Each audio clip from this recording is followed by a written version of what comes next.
What's up friends, and welcome to this video. Today friends, I will show you how to play mod multiple players on Zone 0. So follow me guys in this video and let's get started.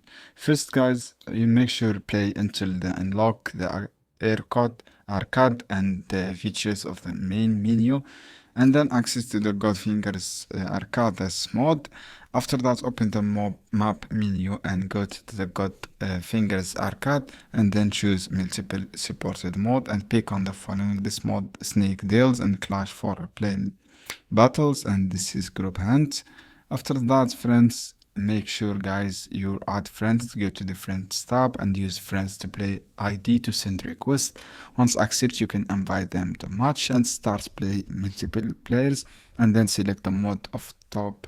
Select this mode guys, multiple players, to invite your friends and wait matching to confirm invite, and then play the game together. To complete objective, select the mode multiple players. Just follow these steps on this video guys.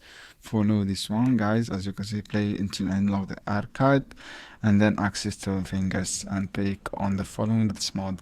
I hope this video helpful for guys. Don't forget to give like and share this video for more content.